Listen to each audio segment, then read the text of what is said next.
When Danny Boulder from Houston, Texas, went on a solo trip to Mexico, he found a stray kitten in bad shape. Against advice from the locals, he took it with him to the U.S. with the intention of nursing it back to health.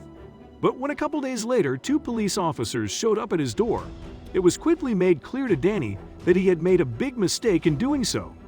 Before we start, can we get this video to 1,000 likes? Please hit the like button and subscribe to the channel. Danny was on a solo vacation trip in Mexico at that time and was visiting a small village when he saw the kitten for the first time. It was covered in dirt from living on the streets and obviously very weak. It seemed that the kitten was an orphan, as it didn't look like his mother was nearby. The kitten kept following him for a while. When he walked towards a slightly busier street, he noticed it asked for more attention. His first thought was to take the kitten and bring it to a shelter. He went to approach the animal, but Danny was stopped in his tracks by shouts in Spanish from the locals. What were they saying? As Danny stood still now, and with a small kitten slowly approaching him, locals kept yelling to him not to pick up or touch the preacher. With the kitten now clambering onto his boot, Danny decided for himself that these locals were probably just messing with him, as they all loved to fool with the foreigners visiting their village. But then he thought that they might want to keep the kitten for themselves to use it as food for the livestock. He quickly, but carefully, picked up the animal and started making his way back to his car amid loud screams from the local residents. Danny started driving without having a clue where he was going to end up. During this whole ordeal, Danny had fallen completely head over heels in love with this little creature. He had already forgotten about the yelling, and all the unclear warnings of the locals had been put to the back of his mind.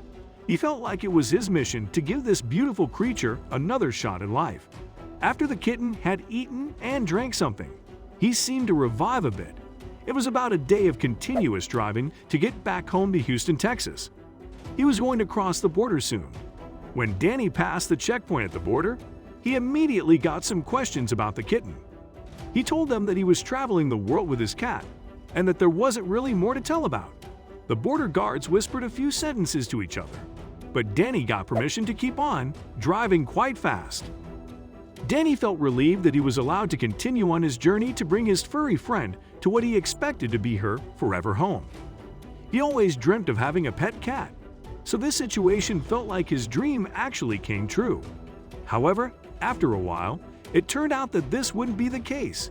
Danny wasn't stupid either, as he did realize that a stray kitten could also carry numerous diseases, so he decided to make an appointment with the vet when he got home. Fortunately, Danny was able to go straight to the vet the next day. He was the first appointment of the day, so he had to get up early. Even though he was up early, he was still almost late because of the kitten that didn't let himself get caught. As the kitten kept running from him, Danny figured out in the meantime that he should give her a name. He decided that he was going to call her Missy from now on. Danny eventually found her under the sink just in time to make it to their appointment with the vet. But to his surprise, it seemed like Missy was now a lot less willing to be picked up compared to yesterday. He would discover why quite soon. Maybe it was because it had gained some strength and her survival instincts had come out more. But every time Danny tried to grab her, he was nearly bitten. He even seemed to hear her growl. Danny had never experienced that before. Then he thought of something that could help. With the help of some gloves, he managed to get her into the old cage of his previous cat, and they went to the vet. After Danny arrived, the vet told him it would be better to sedate the kitten. In that way, he was able to investigate her in a safe way.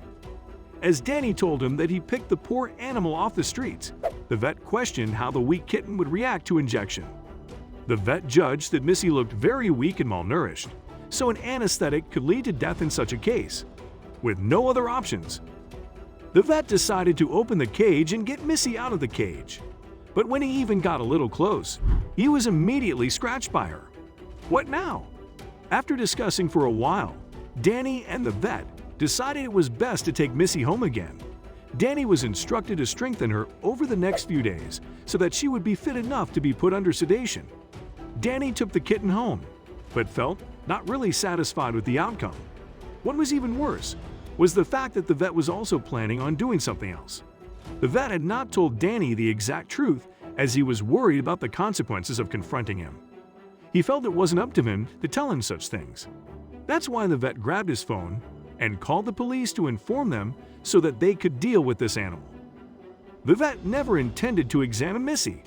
He already noticed that something was not right from the moment they walked through the door. He used Missy's weakness as an excuse to get Danny out of the clinic so he could call the police and let them sort this out.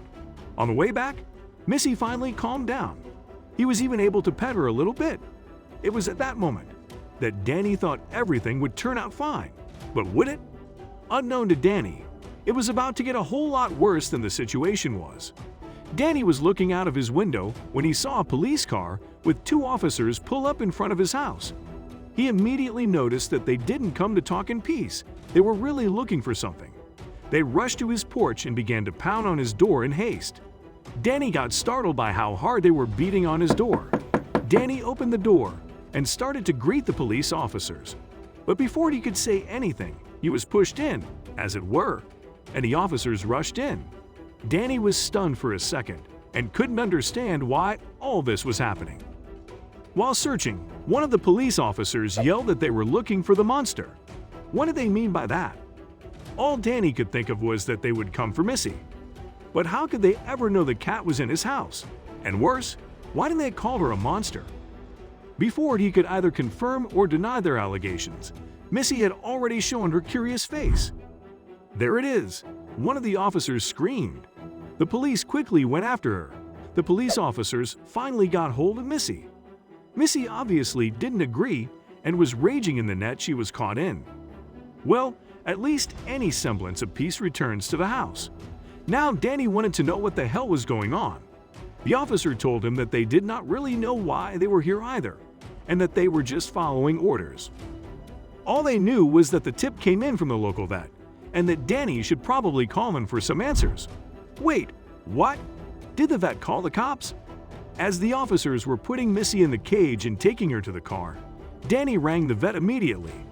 The vet had immediately spotted that Danny had not actually brought a sick kitten with him, but an endangered young Mexican Bobcat, something he should not be in possession of under any circumstances. Danny had not told the vet he had found it in Mexico, so he had assumed Danny acquired the animal illegally. That is the main reason the vet wanted the police involved. Furthermore, the vet was afraid of getting into a conflict and decided it was better to report such illegal matters to the police. Later that day, Danny was called to give a statement about how he had come into the possession of the Bobcat. Although his true story might have sounded a bit far-fetched, the police believe it.